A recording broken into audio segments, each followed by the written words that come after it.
Welcome back. नमस्कार, मैं हूं गोपाल शर्मा और आप देख रहे हैं Corel Draw 2021 tutorial series part 3। इस क्लास में आप कोरल ड्रॉ के दो सबसे इम्पोर्टेंट टूल जूम टूल और पेन टूल के बारे में सीखेंगे। अगर आपने प्रीवियस वीडियो नहीं देखे हैं तो प्लीज़ देख लें, क्योंकि ये कोरल ड्रॉ का एक कंप्लीट सीरीज है जिसमें हम लोग बिगनर से लेकर एडवांस यूज़र तक के सारे चीज़ों को समझने वाले हैं। देर न करते हुए वीडियो को शुरू करते हैं, लेकिन आगे बढ़ने से पहले एक छोटी सी रिक्वेस्ट है आपसे कि प्लीज़ वीडियो को लाइक कीजिए, दोस्तों के साथ शेयर कीजिए और अगर फर्स्ट टाइम आए आप हमारे चैनल पे तो प्लीज़ चैनल को सब्सक्राइब कर लीजिए, जिससे आगे आने वाले हर एक क्लास का नोटिफिकेशन आपको मिलता रहे। चलिए वापस आते हैं ट्यूटोरियल पर। बात कर रहे थे हम लोग जूम टूल और पेन टूल की। ये हैं क्या?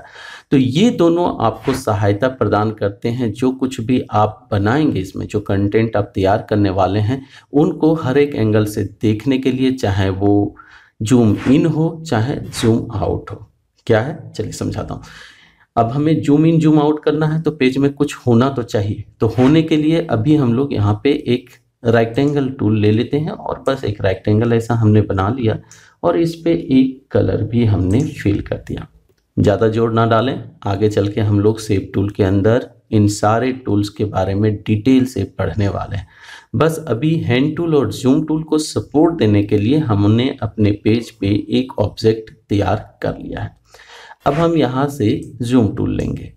जूम टूल आपको ऊपर से चौथे नंबर पे मिल जा रहा है, वहाँ पे आपको क्लिक करके होल्ड करना है तो आपको जूम टूल और पेन टूल दोनों नजर आएगा। जूम टूल का शॉर्टकट होता है Z, कीबोर्ड से आप Z प्रेस कर सकते हैं, उससे भी आ जाएगा।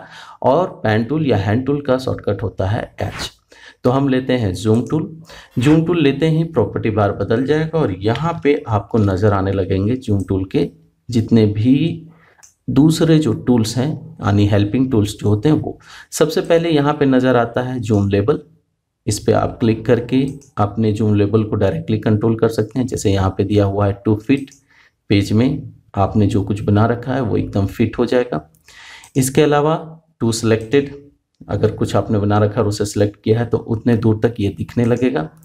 यहाँ आगे बढ़ते हैं तो 2 पेज आ जाता है, यानी पूरा पेज आपको नजर आने लगेगा।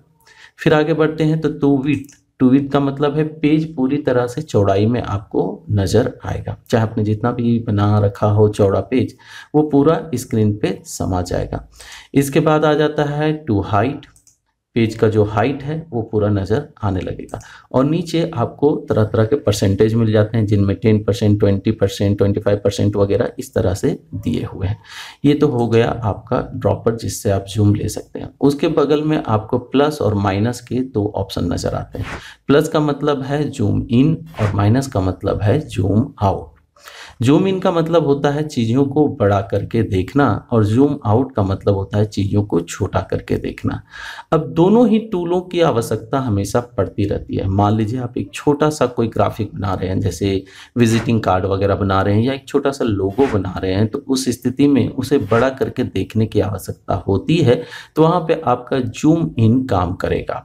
इसी तरह अगर आप काफ़ी बड़ा कोई ग्राफिक बना रहे हैं, जैसे मान लीजिए आप फ्लेक्स बना रहे हैं कोई 10 फीट बाई 20 फीट का, तो उसे जूम आउट करके देखने की आवश्यकता पड़ेगी। तो दोनों ही टूल अपने जगह पे इंपॉर्टेंट हैं। तो जूम इन पे क्लिक करते हैं। इसका शॉर्टकट होता है Ctrl++, अर्थात आप कीबोर्ड से कंट्रोल के साथ प्लस दबाएंगे तो भी जूम इन हो जाएगा। यहाँ पे हमने जूम इन वाले को लिया। इसके बाद जहाँ भी क्लिक करते जाएंगे ये देखिए जूम इन होते जाएगा। अगर जूम आउट को लेते हैं तो ये छोटा होता चला जाएगा, लेकिन आपको ध्यान रखना है जूम आउट यहीं पे रहेगा, आपके माउस पॉइंटर पे जूम आउट नहीं आएगा। आपको यहीं पे आके क्लिक करना पड़ेगा, या तो कंट्रोल के साथ आप माइनस दबाएंगे कीबोर्ड से, जैसा कि हम दबा रहे हैं, तो ये धीरे धीरे जूम आउट होने लगेगा। इसके बगल में ऑप्शंस आपको मिल जाते हैं, जो कि आपको ड्रॉपर में ऊपर में ऑप्शन मिल जाते हैं, वही ऑप्शंस यहाँ पर भी हैं। इनमें पहला ऑप्शन अगर हम यहाँ माउस ओवर करते हैं तो दिखता है zoom to selected. Zoom to selected का मतलब क्या है, चलिए इसे समझने के लिए हम एक काम करते हैं। एक और रेक्टेंगल थोड़े हम दूर में इस तरफ हमने बना लिया और इसमें भी कोई कलर हम फिल कर लेते हैं। ओके, अब यहाँ 2 हमने शेप बना रखे हैं या 2 ऑब्जेक्ट मान सकते हैं। ये पहले वाले को अगर हम क्लिक करते हैं और जूम लेते हैं, कीबोर्ड से Z दबाने से जूम आ जाता है। अब अगर यहाँ पे हम लेते हैं जूम टू सिलेक्टेड तो क्या होगा, मैंने पहले वाले को वायलेट वाले को सिलेक्ट कर रखा है और ऐसे जैसे हम क्लिक करेंगे तो वो पूरी तरह से सिलेक्ट होकर हमारे स्क्रीन पे आ जाएगा। अब अगर हमें पूरा पेज एक साथ देखना है तो उसके आगे बढ़ेंगे तो यहाँ एक ऑप्शन आपको मिलता है, ठीक है, जूम टू पेज, इस पे क्लिक कर दीजिए। पूरा पेज आपको जूम होके नजर आएगा, यानी पेज में जो कुछ भी रहेगा वो सब के सब दिखेंगे। आगे बढ़ेंगे तो जूम आपका पेज विड्थ में दिखाएगा, जूम आपका पेज हाइट में दिखाएगा। और इधर वापस आते हैं, हमने सेलेक्टेड देख लिया था, इसके बाद है यहाँ पे जूम टू ऑल ऑब्जेक्ट। अब चलिए जूम टू ऑल ऑब्जेक्ट के लिए हम पहले जूम टू सिलेक्टेड कर लेते हैं। अब यहाँ पे अभी मेरे पास जो एक ऑब्जेक्ट है वो जूम होके आ गया क्योंकि मैंने इसे सिलेक्ट कर रखा था, लेकिन हमारे डॉक्यूमेंट में जितना भी ऑब्जेक्ट हमने बना रखा है हम चाहते हैं कि सब के सब हमारे स्क्रीन पे नजर आए। तो उस स्थिति में हम इस टूल का इस्तेमाल करेंगे। इसका शॉर्टकट होता है F4। अगर कीबोर्ड से आप F4 दबाते हैं तो भी ये जूम का जो ऑप्शन है काम कर जाएगा। इस पर क्लिक करेंगे और जितना कुछ भी आपने पेज में बना रखा होगा वो मैक्सिमम साइज में जितना जूम हो सकता है वो दिखाएगा। चलिए इसे समझने के लिए थोड़ा सा और आगे बढ़ते हैं। यहाँ पे हम पिक टूल ले रहे हैं और पिक टूल का इस्तेमाल होता है चीज़ों को घिसकाने के लिए, छोटा बड़ा करने के लिए, घुमाने के लिए, ठीक है। आगे सारी चीज़ें आप समझेंगे, फिलहाल अभी हम लोग जूम पे फोकस करेंगे और हैंड पे फोकस करेंगे। अब यहाँ पे ये इतनी दूरी में था तो इसने मैक्सिमम इतना जूम लिया। अगर इस चीज़ को मैं थोड़ा सा नज़दीक ले आता हूँ, ये देखिए मैं यहाँ ले आया हूँ और वापस जाते हैं जूम टूल में और ये मैंने जूम टूल लिया और इसके बाद जूम टू यहाँ पे कर देते हैं ऑल ऑब्जेक्ट। तो क्या होगा, ये मैंने क्लिक किया, देखिए अब इसके पास मैक्सिमम जो जूम अवेलेबल है वहाँ तक इसने जूम कर दिया। अब यही अगर मैं थोड़ा सा चेंज कर दूँ, जैसे पूरा पेज में ले लेता हूँ और फिर से पिक टूल मैंने लिया और इसे या कोई दूसरे ऑब्जेक्ट को एकदम साइड कर देता हूँ, इतना दूर मैंने कर दिया। अब वापस जूम टूल में जाते हैं और फिर से हम लेते हैं जूम टू ऑल ऑब्जेक्ट। तो क्या होगा, देखिए अब इसके पास मैक्सिमम जो जूम का एरिया बचता है वो इतना है, तो हमें चीज़ें छोटी दिख रही हैं। तो इन सब टूल्स के बारे में आप अच्छे से समझ लें, प्रैक्टिस करें, जिससे आप अच्छे से इनमें कंट्रोल कर पाएँ। अब जब हम लोग जूम कर लेते हैं, जैसे यहाँ पे हम प्लस पे क्लिक करते हैं तो जूम हमारा बढ़ते जाएगा। अब जूम कर लेने पे क्या होगा, चीज़ें इधर उधर हो जाती हैं, तो आप हैंड टूल के माध्यम से अपने पेज को पैन कर सकते हैं, यानी स्क्रॉल कर सकते हैं। ये देखिए हम लोग स्क्रॉल करते हुए इधर उधर घिसक सकते हैं और ये हमारा ऑब्जेक्ट आ गया। इसी तरह मुझे इस कोने में जाना है तो ऐसा मैंने कर लिया, इधर कर लिया।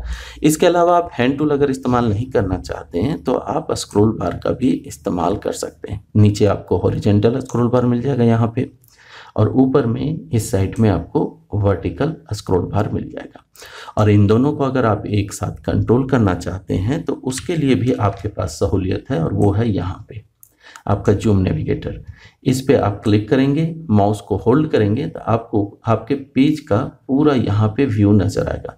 आप जैसे जैसे माउस को घुमाएंगे वैसे वैसे पेज ऑटोमेटिक स्क्रॉल होगा। अगर आप ध्यान दे रहे होंगे तो आप देख पा रहे होंगे कि हमारा हॉरिजॉन्टल स्क्रॉल बार और वर्टिकल स्क्रॉल बार दोनों ही एक साथ हम कंट्रोल कर पाते हैं। तो ये ऑप्शन जो है काफ़ी अच्छा ऑप्शन है। पेज में कुछ भी कंटेंट आपने बना रखा है, जूम कर रखा है और उसे अगर आपको स्क्रॉल करना है, पैनिंग करना है तो इसके द्वारा आप आसानी से कर सकते हैं। तो ये थे जूम टूल और हैंड टूल। और भी जगह हैं जहाँ से आप जूम टूल का इस्तेमाल कर सकते हैं। जैसे अगर मान लीजिए आपने पिक टूल ही ले रखा है और आपको जूम करना है तो यहाँ पे भी आपको ऑप्शन मिल जाता है। इस जगह से भी आप जूम ले सकते हैं, क्लिक करेंगे यहाँ से भी जूम हो जाएगा। इसके अलावा शॉर्टकट है F2 अगर आप दबाते हैं तो भी जूम हो जाएगा और F3 अगर आप दबाते हैं तो जूम आउट हो जाएगा। जैसे आप F2 दबाएंगे तो आपके पास जूम टूल आ जाएगा, फिर आप क्लिक करके ड्रैग करते हुए जितने ऑब्जेक्ट को चाहें वो सेलेक्ट कर लें, वो उसके अनुसार आपकी स्क्रीन पे उनको जूम करके दिखाएगा। यहीं पे अगर आप F3 दबाते हैं तो जूम आउट होता चला जाएगा। तो ये सारे शॉर्टकट्स आप अच्छे से याद कर लें, जिससे आप काफ़ी अच्छे से आगे के क्लासेस में जब हम लोग ग्राफिक्स पे काम करेंगे तो जूम और हैंड टूल को कंट्रोल कर पाएँ। इस क्लास में यहीं तक। आगे आने वाले क्लासेस के लिए प्लीज़ वीडियो को लाइक करें, दोस्तों के साथ शेयर करें और अगर फर्स्ट टाइम आए हैं चैनल पे तो चैनल को कर लें सब्सक्राइब। हम मिलते हैं नेक्स्ट क्लास में, तब तक के लिए बाय, थैंक यू।